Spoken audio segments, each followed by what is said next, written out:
नमस्कार बच्चों।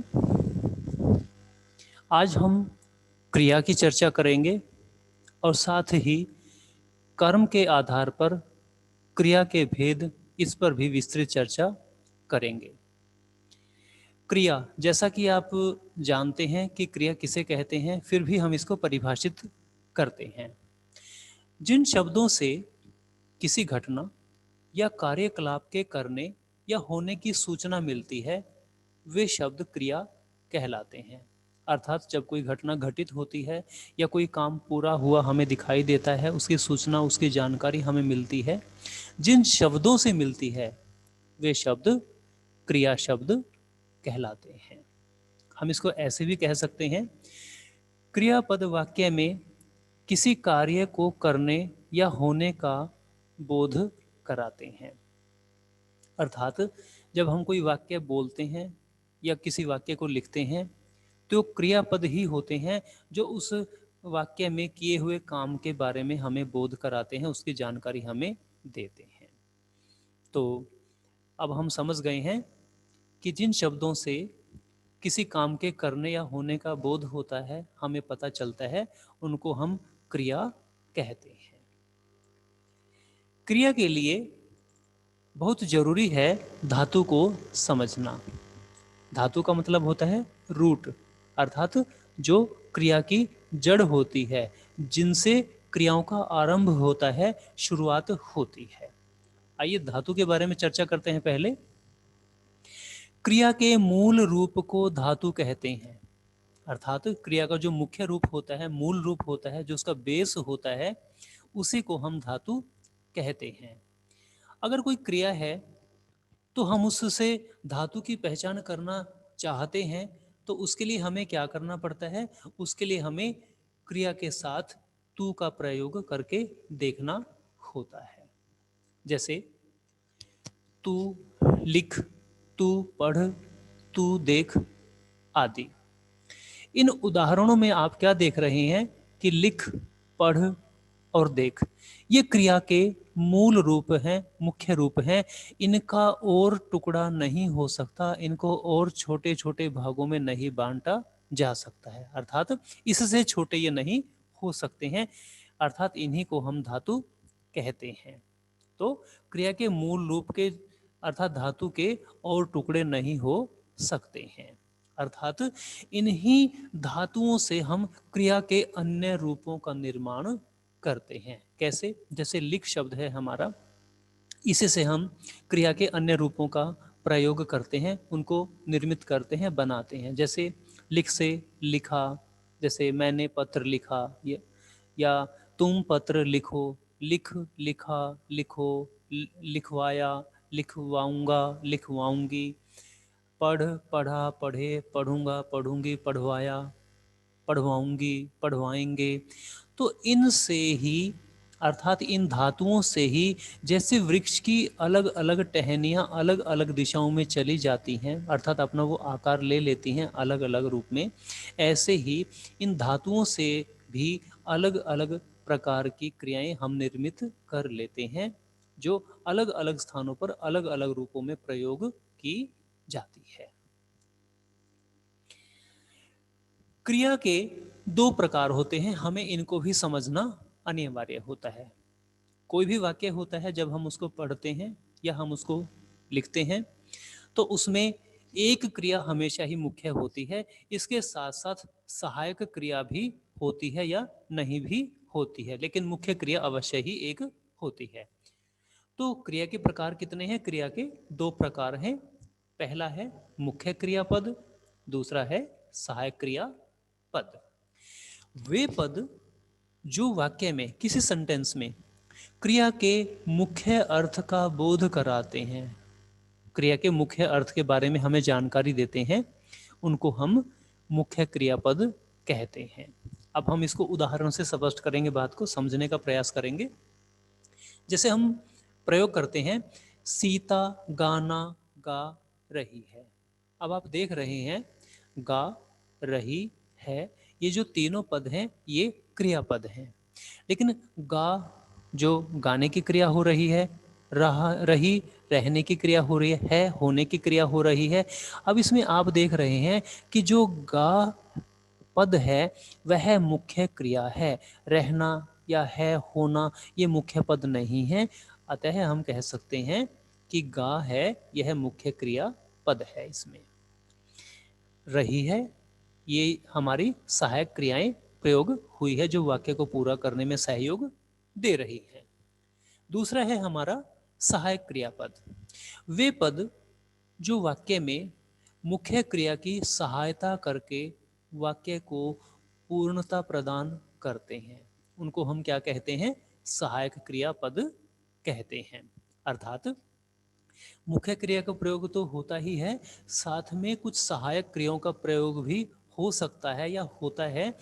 वे मुख्य क्रिया की मदद करते हैं वाक्य को पूरा करने में, और उनके बिना वाक्य पूर्ण होता ही नहीं है। वाक्य को पूर्णता प्रदान करने में उनका अमूल्य सहयोग बना रहता है। अब इसको भी हम उदाहरण से समझेंगे। राम फल खा रहा था। अब राम क्या है? करता है। फल क्या है? कर्म है। खा ये क्या है? क्रिया है। रहा क्रिया है। था भूतकालिक क्रिया है। ये तीनों पद क्रियापद हैं। अब फल खाना है, इसमें क्या है? खा है, ये मुख्य क्रिया है। लेकिन रहा था ये उसको सहयोग दे रही है अर्थ को पूर्ण प्रकट करने के लिए। अगर हम इसको थोड़ा दूसरे तरीके से समझने का प्रयास करें, मैं कहता हूँ राम फल खा, और मैंने बात को अधूरा छोड़ दिया, पूर्ण राम नहीं लगाया। तो खा रहा था या नहीं खा रहा था या खाएगा या नहीं खाएगा, तो हमारे सामने अर्थ पूर्ण नहीं हो पा रहा है। इसलिए रहा था क्रिया जोड़ने से हमारी जो वाक्य की अनुभूति है वह स्पष्ट हो गई है। हमें यह भी पता चल गया है कि राम नाम का कोई बालक है या कोई व्यक्ति है, वह फल खा रहा था, अर्थात भूतकालिक क्रिया ये हो चुकी है। अतः हम क्या कह सकते हैं कि सहायक क्रिया मुख्य क्रिया का सहयोग करती है, उसकी मदद करती है, और उनके माध्यम से वाक्य पूर्णता प्रदान कर लेता है, प्राप्त कर लेता है। इसके बाद है जी, क्रिया के भेद कितने होते हैं? क्रिया के दो भेद होते हैं। उनमें से पहला है कर्म के आधार पर क्रिया के भेद, जो हमारा आज का वक्तव्य बिंदु है, वक्तव्य विषय है। और दूसरा है संरचना व्युत्पत्ति के आधार पर क्रिया के भेद। तो आज हम विस्तृत रूप से कर्म के आधार पर क्रिया के भेदों की चर्चा करेंगे। सबसे पहले हम देखेंगे कि कर्म के आधार पर क्रिया के दो भेद होते हैं, जिनको हम कहते हैं अकर्मक और सकर्मक क्रिया। इनको समझने से पहले हमें यह पहचान करनी आवश्यक होती है कि अकर्मक क्रिया की पहचान और सकर्मक क्रिया की पहचान किस प्रकार से होती है। हम देखते हैं कि जिस वाक्य में क्रिया है वह अकर्मक है या सकर्मक है, इसको जानने के लिए हम क्या, किसे या किसको, इन तीन शब्दों के माध्यम से प्रश्न प्रयोग करते हैं। क्या प्रश्न के उत्तर में क्रिया जिस वस्तु या निर्जीव संज्ञा की कामना करती है वह संज्ञा मुख्य कर्म या प्रत्यक्ष कर्म कहलाती है। अर्थात जब हम क्या से प्रश्न करते हैं तो वह मुख्य कर्म हमारा माना जाता है, प्रत्यक्ष कर्म होता है, और क्या का प्रयोग हम निर्जीव संज्ञा के लिए ही करते हैं। इसके बाद एक दूसरी बात क्या है कि कई बार किसी वाक्य में कर्म का प्रयोग हो भी सकता है, नहीं भी हो सकता है, अर्थात वह हमारे सामने लिखा हुआ भी हो सकता है, नहीं भी हो सकता है। कई बार वक्ता अपने वाक्य में कर्म का प्रयोग कर भी सकता है, नहीं भी कर सकता है। यह उसकी इच्छा पर निर्भर करता है। कई बार वह अपने वाक्य में कर्म का लोप कर देता है, अर्थात उसको गायब कर देता है, उसको बोलता या लिखता नहीं है, लेकिन उस वाक्य में कर्म की अपेक्षा हमेशा बनी रहती है। तो ये भी हमें समझना अनिवार्य है। इस बात को और स्पष्ट करने के लिए हम आगे चलते हैं। क्या प्रश्न के उत्तर में सकर्मक क्रिया किसी न किसी वस्तु, जिसको हम कहेंगे निर्जीव संज्ञा, की कामना करती है, तथा किसे किसको प्रश्न के उत्तर में किसी प्राणी अर्थात सजीव संज्ञा की बात हमारे सामने आती है, अर्थात इनका विशेष ध्यान इसमें रखा जाता है। कहने का अर्थ क्या है कि जो निर्जीव संज्ञा की हम पहचान करते हैं सकर्मक क्रिया के लिए, तो हम उसमें क्या का प्रयोग करते हैं, किसे किसको की अगर हम बात करते हैं तो उसमें सजीव व्यक्तियों की बात हमेशा होती है या प्राणियों की बात हमेशा होती है। अब हम बात करते हैं कि जब हम क्रिया की पहचान करते हैं क्या से, किसे या किसको का प्रयोग करके, तो उसमें हम किस तरह से अपनी जानकारी प्राप्त कर सकते हैं। जैसे पहले उदाहरण से हम समझ रहे हैं। पहला उदाहरण है हमारा, बच्चा लिख रहा है। अब इसमें क्या है, बच्चा क्या है, काम को करने वाला है अर्थात करता है। लिख, आप समझ रहे हैं, देख रहे हैं कि यह जो पद है यह क्या है, क्रियापद है। रहा, यह भी क्रियापद है होना यह भी क्रियापद है, अर्थात लिख रहा है यह क्रियापद है। अब हम क्या से प्रश्न करके पहचान करेंगे कि इस वाक्य में जो क्रिया का प्रयोग हुआ है वह क्रिया अकर्मक है या क्रिया सकर्मक है। इसके लिए हम देखते हैं कि क्रिया से तुरंत पहले हम क्या का प्रयोग करते हैं, अर्थात लिख रहा है इससे पहले हम क्या का प्रयोग करेंगे, बच्चा क्या लिख रहा है। अब हम क्या देख रहे हैं कि इसमें हमें एक संभावित उत्तर मिल रहा है, अर्थात जिसकी हम कोई संभावना कर सकते हैं। अर्थात बच्चा कुछ ना कुछ लिख रहा है, चाहे वह कहानी लिख रहा है, पत्र लिख रहा है, चुटकुला लिख रहा है, कविता लिख रहा है, कोई भी ऐसी चीज है जिसको वह लिख रहा है। तो हम क्या देख रहे हैं कि इसमें हमें संभावित उत्तर मिल रहा है, तो हम इसको क्या कहेंगे, यह सकर्मक क्रिया है। अर्थात लिख रहा है, इन तीनों क्रियापदों में से लिखना मुख्य क्रिया है, लिख मुख्य क्रिया, रहा है यह हमारी सहायक क्रिया है। तो लिखने की जो क्रिया है यह हमारी मुख्य क्रिया में मानी जाती है और यह सकर्मक क्रिया वाला वाक्य कहलाएगा। कई बार जैसा कि पहले जिक्र हो चुका है कि वक्ता पर निर्भर करता है, वह कर्म का प्रयोग कर भी सकता है, नहीं भी कर सकता है। अब इसी वाक्य को हम दोबारा पढ़ें, अगर बच्चा कविता लिख रहा है, तो हमने क्या किया, इसमें कर्म का प्रयोग कर दिया है, लिख रहा है, तो ये सकर्मक क्रिया वाला वाक्य हमारा बन गया है। तो इसमें हमने क्या किया, हमने इसमें कर्म का प्रयोग कर दिया, लेकिन जो ये वाक्य अभी सामने है हमारे, बच्चा लिख रहा है, इसमें कर्म का प्रयोग नहीं है, लेकिन क्या से प्रश्न करने से एक संभावित उत्तर हमें मिल रहा है। वह कोई कहानी लिख सकता है, पत्र लिख सकता है, मतलब कुछ ना कुछ वो लिखने का काम अवश्य ही कर रहा है। अगला उदाहरण है हमारा, शीला जा रही है। शीला करता है, जा क्रिया है, रही क्रिया है होना क्रिया है। तो इनसे तुरंत पहले हम क्या का प्रयोग करेंगे, शीला क्या जा रही है, तो प्रश्न असंगत है, संगति नहीं बैठ रही है, सही सही प्रश्न नहीं बन रहा है, अर्थात इसका उत्तर भी संभावित नहीं हो पाएगा, क्योंकि शीला क्या जा रही है यह बन ही नहीं रहा है हमारा वाक्य। इसलिए यहाँ पर जाने की जो क्रिया है वह अकर्मक क्रिया में मानी जाती है। ऐसे ही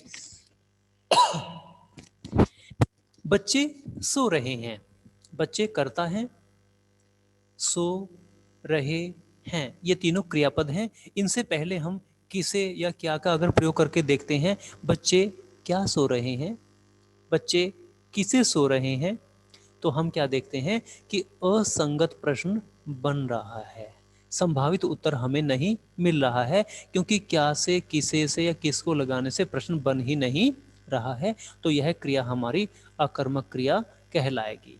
तो अब हमने क्या जाना कि सबसे पहले हमें ये पहचान करनी आनी चाहिए कि अकर्मक और सकर्मक क्रिया के वाक्य जो होते हैं उसमें हम कैसे उनको अलग अलग परिभाषित करते हैं, कैसे हम अलग अलग उनकी पहचान कर पाते हैं।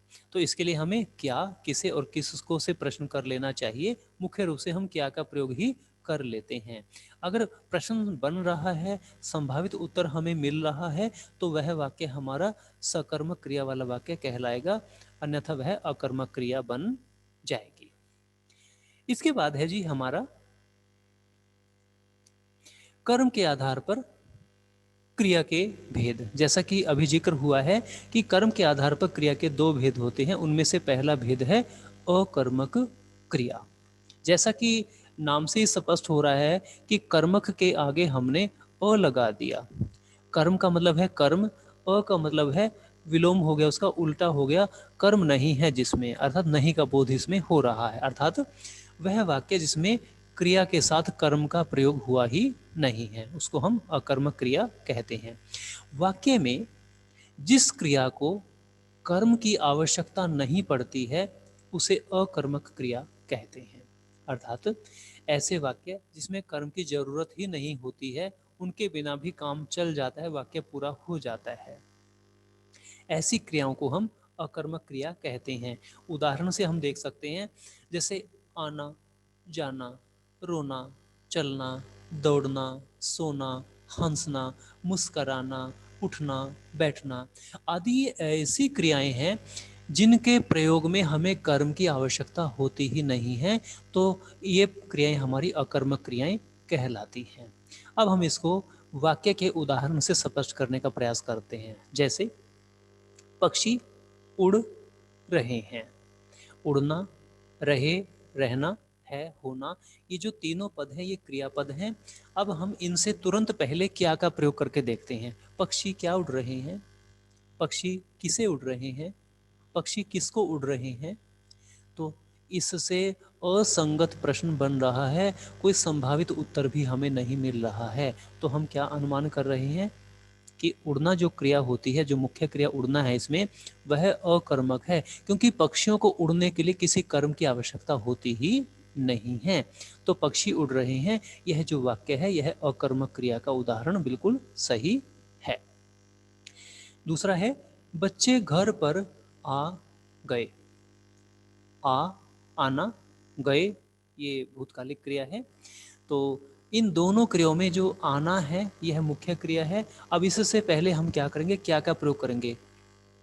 बच्चे घर पर क्या आ गए, या हम घर पर इसको लोप कर देंगे, बच्चे क्या आ गए, किसे आ गए, किसको आ गए, प्रश्न नहीं बन रहा है, संभावित उत्तर भी हमें नहीं मिल रहा है। अर्थात बच्चों को घर आने के लिए, इस क्रिया के लिए किसी कर्म की आवश्यकता ही नहीं है। अतः हम कह सकते हैं बच्चे घर पर आ गए, आने की जो क्रिया हो रही है यह क्रिया अकर्मक क्रिया है। अकर्मक क्रियाओं में कर्म नहीं पाया जाता है और न ही कर्म की अपेक्षा होती है, कोई उम्मीद होती है, कोई आवश्यकता हमें पड़ती है। अर्थात इनके बिना ही हमारा वाक्य पूर्ण हो जाता है। इसके बाद है अगला भेद है कर्म के आधार पर क्रिया का सकर्मक क्रिया। कर्मक के साथ हमने स उपसर्ग लगा दिया। स का मतलब होता है साथ में, अर्थात कर्म साथ में है, जिसके आप एक शब्द से ही पूरा अर्थ निकाल चुके हैं। अब वाक्य में जिस क्रिया को कर्म की आवश्यकता पड़ती है उसे सकर्मक क्रिया कहते हैं। अर्थात कुछ वाक्य ऐसे होते हैं, कुछ सेंटेंस ऐसे होते हैं जो बिना कर्म के पूरा होते ही नहीं है, उसमें कोई ना कोई कर्म अवश्य ही होना चाहिए, तभी वाक्य पूर्ण अर्थ देता है। जैसे लिखना है, पढ़ना है, कहना, धोना, सुखाना, खाना, पीना आदि जो क्रियाएं हैं ये सकर्मक क्रियाओं के उदाहरण के रूप में प्रयोग होती हैं। अब इसको वाक्य के उदाहरण से स्पष्ट करेंगे। वह मकान बेच रहा है। इसमें क्या है, वह है, यह संज्ञा के स्थान पर सर्वनाम का प्रयोग किया गया है, अर्थात यह कर्ता है। मकान कर्म है, बेच रहा है यह क्रिया है। बेचना, रहा, होना, है, होना, ये जो क्रियाएं हैं ये हमारी क्रियापद हैं। अब इसमें देखिए कि वह बेच रहा है, इससे पहले हम क्या का प्रयोग करते हैं, वह क्या बेच रहा है। एक संभावित उत्तर हमें क्या मिल रहा है, वह क्या बेच रहा है, वह हमें मकान बेच रहा है। तो इससे हम क्या अंदाजा लगा लेते हैं कि जो बेचना क्रिया है वह सकर्मक क्रिया होती है। इस वाक्य में वक्ता ने या लेखक ने कर्म का प्रयोग भी साथ में कर दिया था, तो उसने बता दिया कि वह मकान बेच रहा है। अगर यहाँ पर मकान का प्रयोग होता भी नहीं तब भी हम अनुमान लगा लेते कि बेचने की जो क्रिया होती है वह सकर्मक ही होती है। अब इसको दूसरे तरीके से समझेंगे।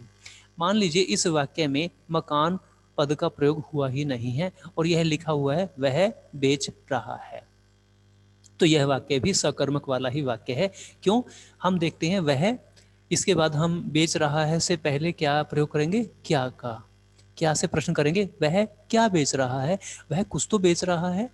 अभी उत्तर में हमने मकान को देख लिया कि मकान बेच रहा है। अगर मकान नहीं होता तो कोई ना कोई चीज़ तो वह बेच ही रहा है। मान लीजिए वह कोई दुकानदार है, कोई सामान वह बेच रहा है। अगर उसके पास कोई कार है तो वह अपनी कार वह कार बेच रहा है। उसके पास मोटरसाइकिल है, वह मोटरसाइकिल बेच रहा है। तो हम क्या देखते हैं कि जो बेचने की क्रिया है वह कर्म के बिना पूरी होती ही नहीं है, उसमें कर्म की आवश्यकता हमेशा बनी रहती है। इसलिए यह वाक्य सकर्मक क्रिया का वाक्य है। दूसरा उदाहरण देखिए, कारीगर कालीन बुन रहा है। कारीगर काम को करने वाला अर्थात करता है, कालीन इसमें वाक्य में कर्म है, बुन रहा है ये क्रियापद है। इसमें बुनना जो क्रिया हो रही है यह मुख्य क्रियापद है, रहा है यह उसकी सहायक क्रिया है। अब देखिए, हम कालीन को बीच से लोप कर देते हैं, कर्ता और क्रिया से बात करेंगे, क्या से प्रश्न करके। कारीगर बुन रहा है, इससे पहले हम क्या का प्रयोग करेंगे? कारीगर क्या बुन रहा है। तो बिल्कुल सही प्रश्न हमारा बन रहा है। तो संभावित कोई उत्तर भी हमें जरूर मिलेगा जिसकी हम संभावना कर सकते हैं। वह कालीन बुन रहा है, वह कपड़े बुन रहा है, कुछ तो वह काम बुनने का अवश्य ही कर रहा है। तो बुनने की जो क्रिया है वह सकर्मक क्रिया मानी जाती है। तो इसमें कर्म के बिना वाक्य पूर्ण होता ही नहीं है। इन वाक्यों में क्रिया का फल कर्ता पर नहीं पड़ रहा है बल्कि कर्म पर ही पड़ रहा है। कैसे? वह मकान बेच रहा है, वह मकान बेच रहा है, वह सेब थोड़े ही बेच रहा है, वह कार थोड़े ही बेच रहा है, वह क्या बेच रहा है? मकान बेच रहा है। तो सारा जो ध्यान है वो मकान की तरफ आकर्षित किया जा रहा है। अर्थात जो क्रिया का जो फल है वह कर्म पर ही पड़ता है, अर्थात क्रिया से सीधा ही अनुमान कर्म की तरफ हो जाता है, कर्ता का महत्व कम हो जाता है। इसके बाद सकर्मक क्रिया के भी अन्य भेद होते हैं। सकर्मक क्रिया के कितने भेद होते हैं? सकर्मक क्रिया के दो भेद होते हैं। पहला है एक कर्मक सकर्मक क्रिया, दूसरा है द्विकर्मक सकर्मक क्रिया। पहला भेद है क एक कर्मक सकर्मक क्रिया। अब इसको पहले यहीं से स्पष्ट करने का प्रयास करेंगे। सकर्मक क्रिया जिसमें कर्म साथ में है, एक कर्मक जिसमें एक कर्म साथ में है, अर्थात वह वाक्य जिसमें एक कर्म है वह एक कर्मक सकर्मक क्रिया कहलाएगी। जिन सकर्मक क्रियाओं को केवल एक ही कर्म की आवश्यकता पड़ती है वह एक कर्मक सकर्मक क्रिया कहलाती है। इसको उदाहरण से हम समझने का प्रयास करते हैं। किरण कपड़े सिलती है। किरण कौन है? लड़की है कोई, स्त्री है कोई, स्त्रीलिंग है, करता है यहाँ पर। कपड़े कर्म है, सिलती है वह क्रियापद है उसके। अब हम इसमें पहले तो यही पहचान करेंगे क्या से प्रश्न करके कि क्रिया अकर्मक है या सकर्मक है। वैसे तो हमें पता है कि सकर्मक है, फिर भी हम दोबारा देखते हैं। सिलती है, इससे पहले हम क्या का प्रयोग करेंगे? कर्ता के साथ। किरण क्या सिलती है? उत्तर हमें मिल रहा है कपड़े सिलती है। अर्थात संभावित प्रश्न है, संभावित उत्तर हमारे सामने आ चुका है। तो इसका मतलब क्या हो कि जो सिलने की क्रिया होती है वह सकर्मक क्रिया होती है। अब किरण है वह क्या सिलती है? कपड़े सिलती है। हमें प्रश्न का उत्तर मिल गया कि कपड़े सिलती है। इसमें हम देखते हैं कि जो कपड़े है वो कर्म है और वो एक ही कर्म यहाँ पर प्रयोग हुआ है। दूसरी बात क्या है कि वाक्य का जो प्रभाव है वह क्रिया का जो प्रभाव है वह कर्म के ऊपर पड़ रहा है, किरण कर्ता के ऊपर नहीं पड़ रहा है। कैसे? किरण कपड़े सिलती है, किरण कुछ और नहीं सिल रही है, वह कपड़े को ही सिल रही है। अर्थात किरण का महत्व कम है, यहाँ पर क्रिया का जो सारा प्रभाव है वह कर्म की तरफ आकर्षित हमें कर रहा है। किरण क्या सिलती है? कपड़े वह सिलती है। तो हमने देखा इस उदाहरण में कि इसमें एक ही कर्म का प्रयोग हुआ है, वह है कपड़े। इसके बाद दूसरा भेद है इसका द्विकर्मक सकर्मक क्रिया। अब जैसा कि नाम से ही हमें स्पष्ट हो जाएगा, द्वि दो कर्मक कर्म, अर्थात जिस सकर्मक क्रिया वाले वाक्य में दो कर्म होते हैं, अर्थात एक कर्म नहीं होता है, एक से अधिक दो होते हैं। जिसमें कैसे, जिन सकर्मक क्रियाओं में दो कर्म पाए जाते हैं वे द्विकर्मक सकर्मक क्रियाएं कहलाती हैं। अर्थात जिसमें दो कर्म होते हैं वाक्य में, उसको हम द्विकर्मक सकर्मक क्रिया कहते हैं। जैसे माँ ने बेटे को कहानी सुनाई। कर्ता कौन है? माँ है, काम को करने वाली है। बेटे को, बेटा है, उसका पहला कर्म हुआ, दूसरा कर्म है कहानी, और क्रिया क्या है? सुनाई। तो इसमें जो सुनाने की क्रिया है वह एक ही क्रिया है, वह मुख्य क्रिया है। इसमें कोई सहायक क्रिया का प्रयोग नहीं हुआ है। अब इस वाक्य में हम प्रश्न करके देखते हैं, माँ ने किसे कहानी सुनाई? हमें उत्तर मिलेगा बेटे को या बच्चे को कहानी उसने सुनाई है। तो किसे करने से हमें प्रश्न मिल गया, उत्तर हमें मिल गया कि बच्चे को, बेटे को उसने कहानी सुनाई है। दूसरा प्रश्न क्या है? माँ ने बच्चे को क्या सुनाई? कहानी। अर्थात क्या से किसे से जब हमने प्रश्न किया तो हमारे सामने दो कर्म हमें दिखाई दे रहे हैं कि बेटे को कहानी सुनाई या बच्चे को कहानी सुनाई, और क्या सुनाई? कहानी उसने सुनाई है। तो इस वाक्य में, इस उदाहरण में हमने देखा कि कर्ता ने कर्म को, कर्म कहानी सुनाई। तो जिन वाक्यों में दो कर्म होते हैं उनको हम द्विकर्मक सकर्मक क्रिया कहते हैं। इस वाक्य से हमने यह स्पष्ट रूप से समझ लिया है।